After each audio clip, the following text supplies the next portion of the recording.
And now, around the world and around the corner, it's the David Bowers Awards, bringing the best in indie music to millions of listeners worldwide with your host, the David Bowers. We've got a fantastic lineup of guests, our entire crew here at the Asylum, and me. I'm John Bon Jovial. And now, here's the voice of indie music, the David Bowers. Well, hello once again, and thank you very much, John Bon Jovial, the legendary one. And thank you, ladies and gentlemen, for joining us here for another hour of music and all kinds of stuff. We got another interesting show for you this week, and we got, actually, the women kind of dominate this week. We have two lady guests, and our first song is by a duo, a husband and wife duo, whom we've had on before. They've got a brand new track out with an incredibly interesting story behind it. So let's give a listen right now to a thing called Noah. The group is Non-Talkers.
Noah. They call themselves the Non-Talkers.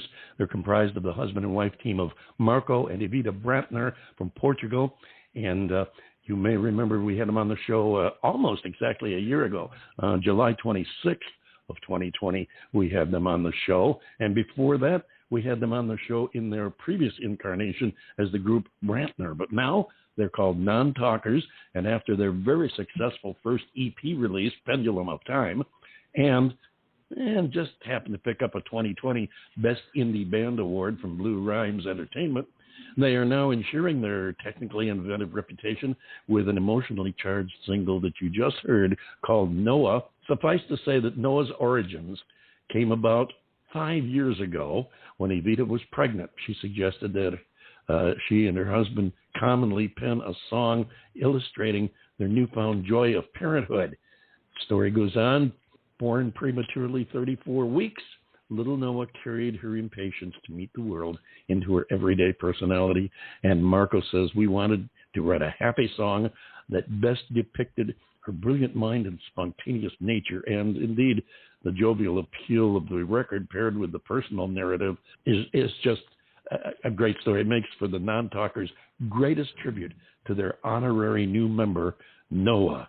And you just heard it right here on the David Bowers Awards. John Bon Jovial, what'd you think of Noah? Well, I liked it, and you kind of took one of the comments that I was going to make because I was listening to it. As I was listening to it, I should say, I detected definitely a family value theme to it, which is admirable and something that you don't hear in every artist that comes across our path here. Not to say that they're not righteous enough to have good family values, but this is kind of in-your-face family values, and it's refreshing for a change. I like it a lot. Yes, absolutely. To incorporate those values and the love of their firstborn into their song and be able to transmit that feeling in such a beautiful way to all of us in the world. I think that's really great, and we commend you. That's one of the reasons I wanted to play this, and of course the other is because the Brantners, Marco and Evita, are longtime friends of the David Bowers Awards, and we are always glad to hear from previous guests as well. So keep them coming, everybody. Marco and Evita.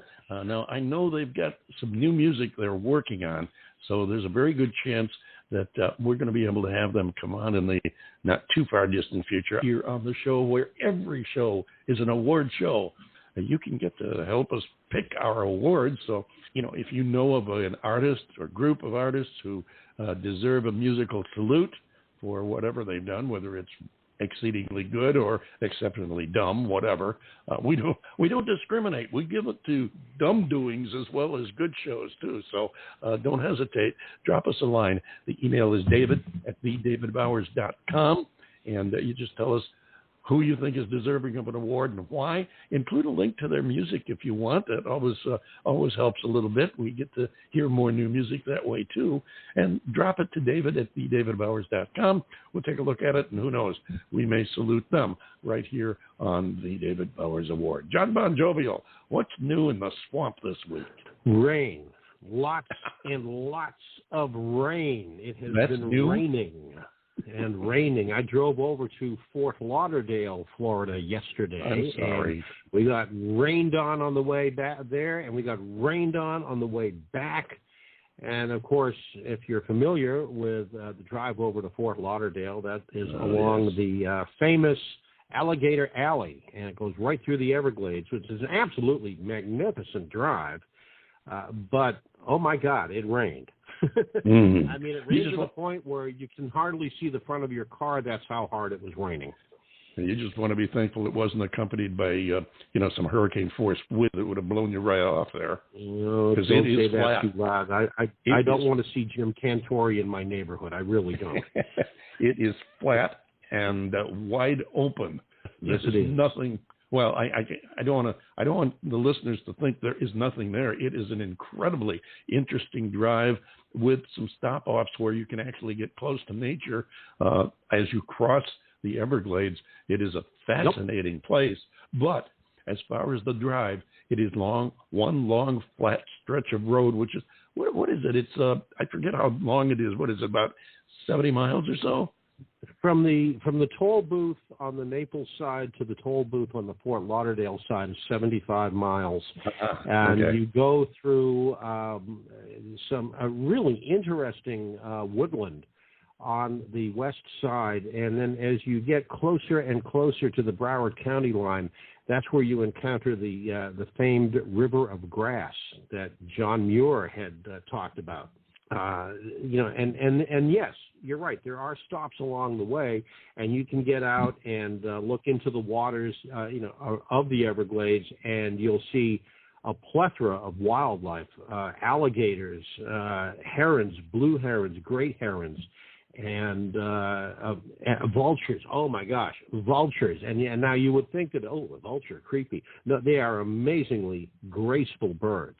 And it's a cool drive. It really is. Yesterday, not so much because it rained its butt off, but otherwise, it's pretty neat. And I got to see my sister. It was really nice. I love my sister dearly, and I don't get to see her often enough. And to paraphrase Arlo Guthrie from Alice's Restaurant, we got home and had a meal that couldn't be beat.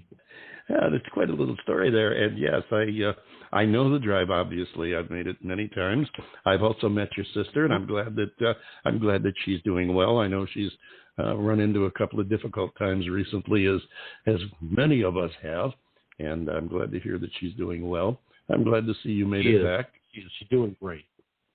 Because this would have been an arduous show to do without you here to help me along and give me a little moral support too. But thank you very much for that. You say that to all the boys, don't you? Only the ones that work for me. Yeah. Oh, we've got a couple of guests as I promised, and we're going to go to the first one right now. And we will be talking with Zoe in just a few minutes. But right now we're going to listen to this one track by her. So here she is. She calls herself Zoe, and the track is Never Be My Bae.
That's Zoe.